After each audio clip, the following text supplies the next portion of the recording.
বিশ্বনবী মুহাম্মদুর রাসূলুল্লাহ সাল্লাল্লাহু আলাইহি ওয়াসাল্লাম বলেন, দুনিয়ার উম্মতেরা শোনো, তোমরা যে 3.5 হাত কবর দেখতেছো, এই কবর কিন্তু কবর না। আল কবরু রাউযাতুম মিন রিয়াজিল জান্নাহ। বিশ্বনবী ডাক দিয়া বলেন, এ দুনিয়ার মুসলমান, কেউ যদি কবরে যাওয়ার পূর্বে নেক আমলের পুঁজি লয়ে যায়, নেক আমল লয়ে যায়, এই কবরটার কবর থাকবে না। আল কবরু রাউযাতুম মিন রিয়াজিল জান্নাহ। এই কবরটা সুবিশাল জান্নাতের বাগানে পরিণত হয়ে যাবে। আও হুফরাতুম মিন হুফারিন নার।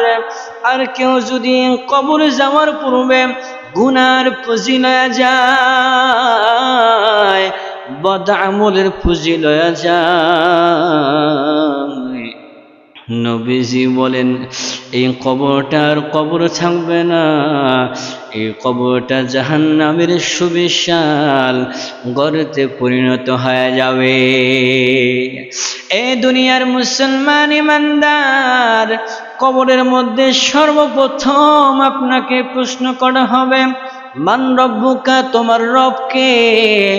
দুনিয়ার মুসলমান ইমানদার, দুনিয়ার জিন্দেগিতে আপনি যদি রবের ইবাদত করে থাকেন, আপনি যদি রবের গোলামি করে থাকেন, আপনি যদি আল্লাহ তাআলার একত্ববাদের স্বীকার করে থাকেন, আপনি যদি নামাজ, দোয়া, দরুদ, তাসবিহ, তাহলিল, কালেমা, হজ, যাকাত এবং মানুষের সাথে ভালো আচরণ করে থাকেন, অবশ্যই আল্লাহ রব্বুল আলামিনের থিওরি অনুযায়ী, আল্লাহ রব্বুল আলামিনের বিধান অনুযায়ী আপনি যদি দুনিয়ার জিন্দেগিতে আপনার জীবনটাকে পরিচালনা করতে পারেন, অবশ্যই এই কবরের মধ্যে 1 নাম্বার প্রশ্ন, এই কবরের মধ্যে প্রথম নাম্বার প্রশ্নের জবাব, মান রব্বুকা, তোমার রব কে?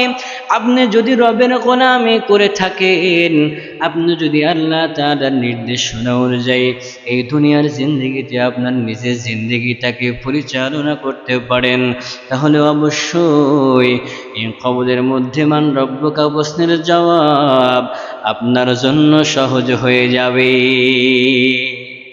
কবরের মধ্যে 2 নাম্বার প্রশ্ন হলো, আমান নবিয়ুকা, তোমার নবীকে? তোমার নবীকে? দুনিয়ার মুসলমান ইমানদার, আপনি যদি নবীজির সুন্নাহকে ফলো করে থাকেন, নবীজির মুহাব্বত, নবীজির প্রেম যদি আপনার অন্তরে থাকে, আপনি যদি নবীজির অনুসারী হয়ে থাকেন, তাহলে অবশ্যই এই কবরের মধ্যে 2 নাম্বার প্রশ্ন, ওয়ামান নাবিয়ুকা প্রশ্নের জবাব দেওয়া আপনার জন্য সহজ হয়ে যাবে। বিশ্বনবী সাল্লাল্লাহু আলাইহি ওয়াসাল্লাম বলেন, মান আহাব্বা সুন্নতি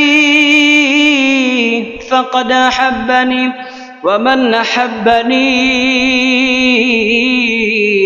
কানা মাই ফিল জান্নাহ।